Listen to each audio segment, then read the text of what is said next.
Thank you, Dr. Fox.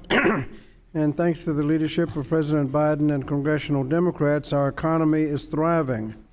In the span of 29 months, President Biden has created more jobs than any previous president has created in a single 48-month term. In the past 2 years, respectively, are the first and second largest job growth years in American history. And that all happened while the president was improving the deficit situation that he inherited. As a result, we're not meeting today to discuss how to revive an economy. We're discussing strategies to continue to build on the economy from the ground up and the middle out, addressing long-standing challenges in the labor market and help find workers meaningful careers. For example, employers are continuing to look for skilled workers to fill the record number of new jobs. Over the years, far too many employers have fallen into the habit of requiring college degrees for jobs that do not necessarily require them. This approach dismisses qualified job applicants who are skilled and able to work, but are not even eligible because they do not hold a college degree. Both employers and our economy are losing out on the roughly 2/3 of talented working-age Americans who do not hold a 4-year degree. Moreover, requiring a college education contributes to economic disparities for people who are disproportionately facing barriers to completing higher education. Employers are increasingly evaluating job applicants based on experience and skills assessments rather than formal credentials or degrees. Major companies across industries, from Google to IBM in the tech sector to Costco and Publix in the retail sector, have been adopting skill-based hiring. Similarly, the federal and state governments, and you mentioned many states, are looking to this approach for an increasing number of job applicants. For the past 2 years, 10 states with both Democratic and Republican governors have passed policies to implement skill-based hiring for new public service jobs.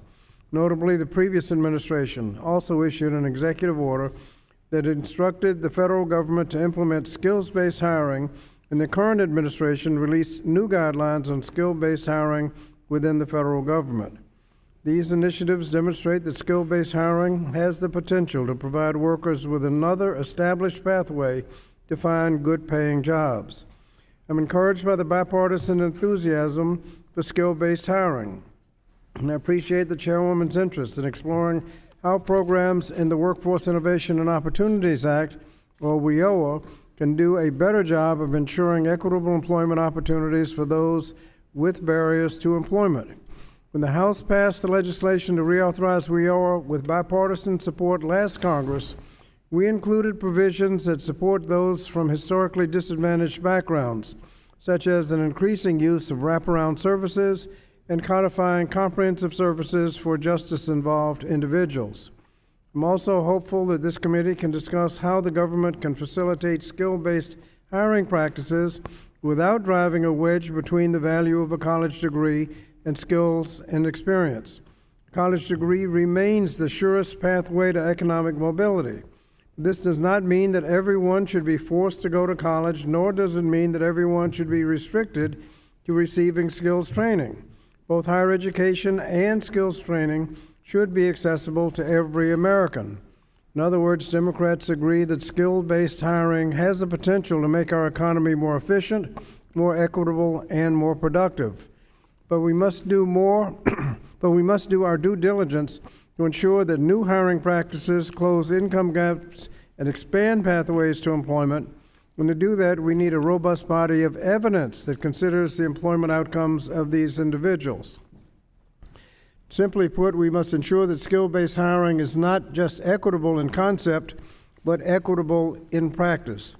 To that end, I hope we can pass a bipartisan and fully funded reauthorization of WIOA that relies on evidence-based practices and better engages employers in our workforce development system. We should also pass 2 initiatives that remove financial barriers to upskilling. One, the National Apprenticeship Act of 2023. That's because registered apprenticeship programs rely on skill-based hiring and are alternative ways to economic prosperity, and Workforce Pell, which would enable students to use Pell Grants to access short-term programs proven to lead to good careers. Today, I look forward to discussing how these steps would unlock the full potential of our economy, rebuild the middle class, provide employers with the skilled workers they're looking for, and create more options for workers to find meaningful careers. So thank you, Madam Chair, and I thank the witnesses for being with us this morning, and I yield back.